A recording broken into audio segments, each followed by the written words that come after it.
हरे कृष्णा। तो हमारे आज के पुराणों के पन्ने एपिसोड में आपका स्वागत है। और आज हम एक विशेष प्रश्न लेने वाले हैं। कई बार लोग पूछते हैं, भगवान को जब भोग लगाते हैं, भगवान की जब आरती करते हैं, तो आप लोग घंटी या फिर मंदिरों के प्रांगण के बाहर घंटे क्यों लगे रहते हैं? इसका क्या औचित्य है?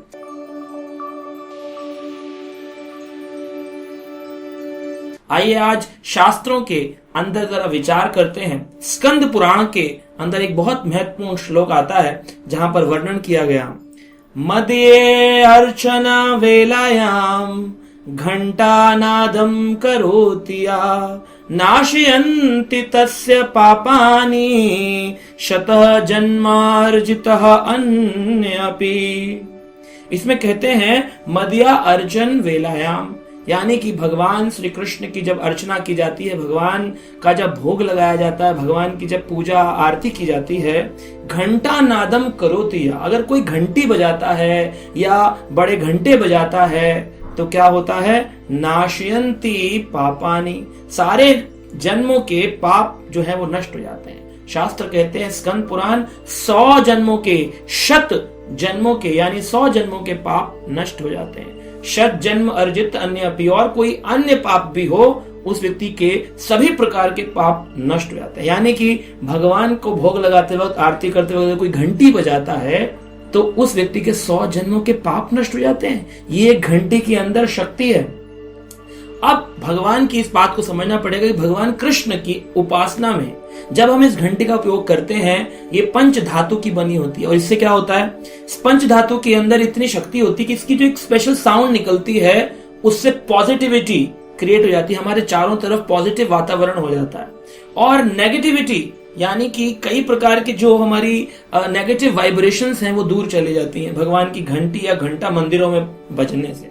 और जैसे कि एक और महत्वपूर्ण इस घंटी के बारे में वर्णन किया जाता है, कहते हैं जब भगवान के मंदिर में जाएं तो घंटा या घंटी बजाते हुए प्रवेश करना चाहिए। जैसे हमारे घर कोई मिलने के लिए आता है और वो हमारी डोर बेल बजाता है और कहता है कि मैं आ गया हूं, और हम अपने जागृत अवस्था में आ जाते हैं। अगर कब कुछ बिखरा पड़ा है तो हम तुरंत सेटिंग कर लेते हैं कि अभी हमारे घर कोई आया। ऐसे ही भगवान से जब हम मिलने जाएं तो हम घंटा या घंटी बजाएं तो भगवान को पता चल जाता है मेरा भक्त मुझसे मिलने आया है, और भगवान हमें आशीष देने के लिए, आशीर्वाद देने के लिए तैयार होकर बैठ जाते हैं और अपने भक्त का इंतजार करने लगते हैं। इसलिए ये भी एक महत्वपूर्ण इसके अंदर हमें सोचना चाहिए कि जब भी भगवान मंदिर में जाएं अवश्य घंटी या घंटा हमें बजाना चाहिए।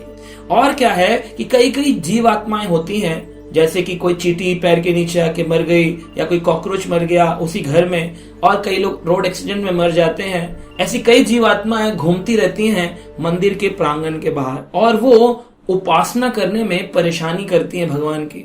तो जब कोई व्यक्ति घंटी बजाता है, इस प्रकार की जो कई दूर आत्माएं, अब कोई अच्छी आत्माएं भी हो सकती हैं, लेकिन पशु पक्षियों की, जीव जंतुओं की जो आत्माएं हैं वो उस केंद्र में आती हैं और उपासना में विघ्न डालती हैं। इसलिए घंटी बजाने से कई प्रकार की ऐसी नेगेटिव आत्माएं, दुरात्माएं आपसे दूर हो जाती हैं, दूर चली जाती हैं, और आप स्वच्छ मन से सतोगुण में रहते हुए भगवान की उपासना अर्चना कर सकते हैं। कहते हैं कि जब भी भगवान कृष्ण को भोग लगता है तो घंटी बजने के बाद ही भगवान उसको स्वीकार करते हैं। यानी आपने भगवान के सामने भोग रखा, तुलसी पत्र लगाया, और आपने अगर घंटी नहीं बजाई तो ठाकुर जी स्वीकार नहीं करेंगे। क्योंकि बहुत सुंदर लीला आती है। बताते हैं कि एक बार भगवान को गोपियां चाहती थी कि हमारे घर आके माखन की चोरी करें, और हमें कैसे पता चलेगा कि कृष्ण आ गए हैं? तो उन्होंने एक बेल, घंटी जो थी वो अपने घर के बाहर दरवाजे पे लगा दी, और इतने में भगवान कृष्ण अपने ग्वाल बाल सखाओं के साथ आए, और आकर के उन्होंने तुरंत वो मक्खन को खाने की कोशिश करी, लेकिन सारे दोस्तों को खिला दिया। लेकिन भगवान ने देखा आज पहली बार ऐसा हुआ है कि सारे दरवाजे खुले हुए हैं। किसी ने हमेशा दरवाजों के अंदर छुपा छुपा के रखती थी, आज गोपियों ने दरवाजे खोलकर मक्खन बाहर रखा है। ऐसा क्या हो गया कि आज इन्होंने दरवाजे खोलने, लगता है मेरे प्रति कोई षड्यंत्र रचा जा रहा है। उन्होंने ऊपर नीचे देखा तो देखा एक घंटी बनी है। कहा देखो घंटी, तुम बजना मत, क्योंकि तुम बजोगी तो फिर क्या होगा, गोपियों को पता चल जाएगा और वो मुझे पकड़ लेंगी, तो तुम बजना मत। तो भगवान ने जैसे ही मक्खन दोस्तों को बांटा, बंदरों को बांटा और फिर खुद खाने लगे तो घंटी बज पड़ी। जैसे घंटी बजी तो भगवान ने कहा तुम क्यों बजी?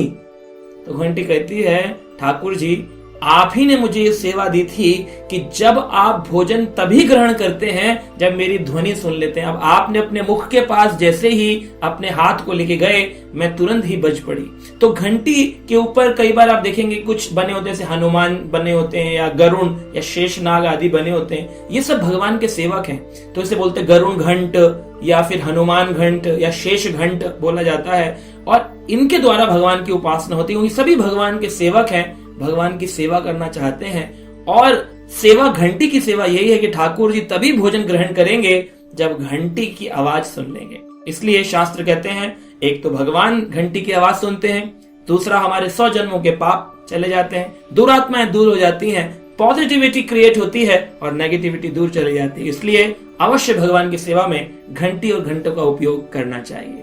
हरे कृष्णा।